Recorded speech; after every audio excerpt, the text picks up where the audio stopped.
Welcome to Chapter 4. We want to look at Chapters 4.1 and 4.2 today. Chapter 4 talks about propositions or statements. Chapter 5 talks about how we put propositions together or statements together to make arguments. So, excuse me, once again, each section building on the next. Okay, there are four types: standard categorical propositions. Okay, we've gone over this in Chapter 1.1. Notice on here we have A and B.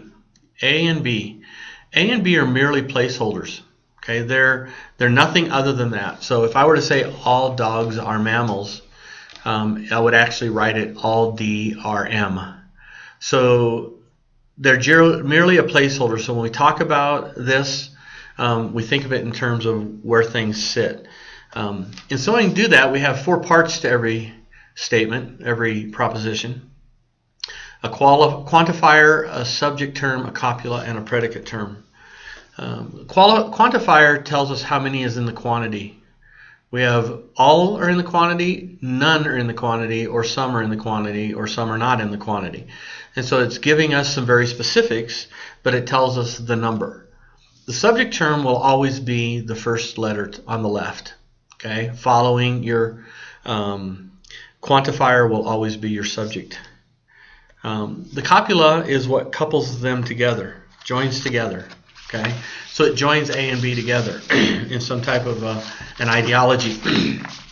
Okay, and notice that's either are or are nots. And then the predicate term will always be on the right, the far right.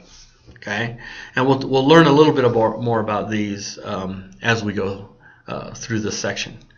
So what we want to do is we want to learn a new language. Everything now can be said in either all, no, some, all are, no are, some are, or some are not. Okay. If it's not worded that way, we have to reword it or we have to throw it out. Okay. And so we think of it in this way. So we only have four statements we deal with. So keep that in mind. For the next couple of chapters, we're going to deal with four statements. Okay.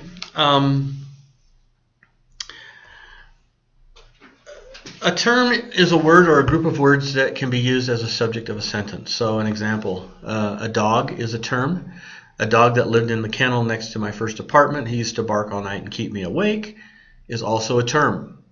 Okay, and you'll find that in arguments, all A or B, once A has been designated as a dog that lived in the kennel next to my first apartment, he used to bark all night and keep me awake, then the next part of it is going to have to be that same term. Okay, so but the term is still only identified by a single letter, so we have to pick a letter out of that long sentence that identifies my term, and in this case it would be dogs, but it represents the ones that kept me up all night.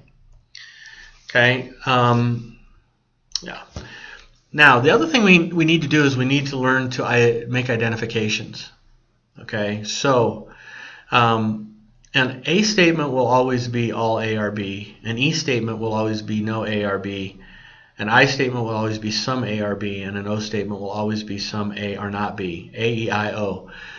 These designations will remain with us for the rest of this semester. This is something that by the time you get done with homework, you'll have it in your head. It will be there. Should not be a problem from this point out. May not necessarily make sense now, but it will make sense. It helps us to designate particular concepts this way. Okay?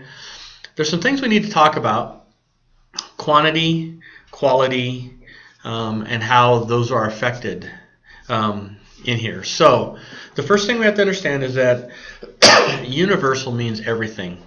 So we either have all or nothing. Those are both universal. Okay? Particular says we have some, or we don't have some. So we either have some are or we have some are nots, right? So as a reminder of this, keep these two identities as well: universal, particular. Universal, particular. Okay? And this, again, will come into play as we kind of go through. The other thing we look at is affirmatives and negatives. And this is how we define quality. The quality of whether it's positive or negative. So all are obviously is positive. All no are means there's none. It's a negative. No is a negative. Some are is positive, affirmative. Some are not is a negative. Okay. A visual for that kind of helps you see it. So here's kind of a fun table. A is universal and affirmative, and E is universal and negative, I is particular and affirmative, and O is particular and negative. It just kind of helps keep things in perspective. The next thing I want to look at is the concept of a distributed term.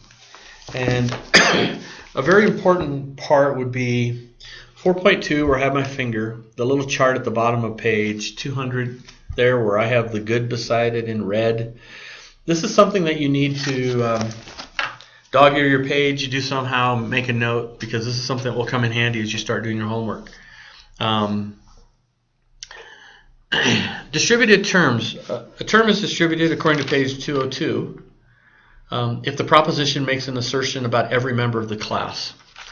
Okay, and if we go back to our chart, and if you have your textbook turned there on page 200, it tells you that all S are P, so all S being subject, all P being predicate. So subjects and predicates. So all subjects are predicates. Every member of the S class is a member of the P class. That is, the S class is included in the P class.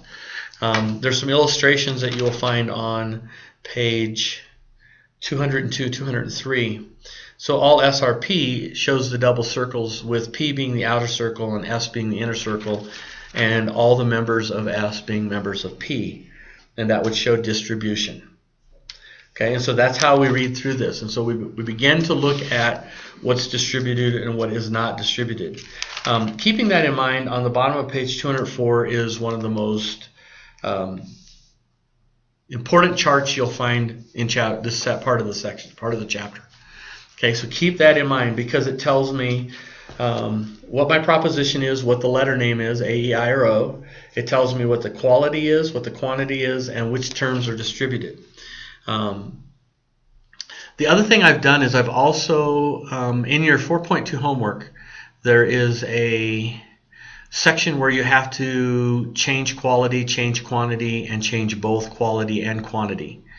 There's a short 3-minute video that you will find under sections 4.1 and 4.2 on D2L that gives a brief illustration of how to do that and how to think it through. If you follow that, it will make your homework a lot easier. It will clarify a lot of things in your mind, and you'll come to class with a smile on your face instead of with a gun in your bag. So I hope to see you soon. Have fun, and we'll see what we can learn next time.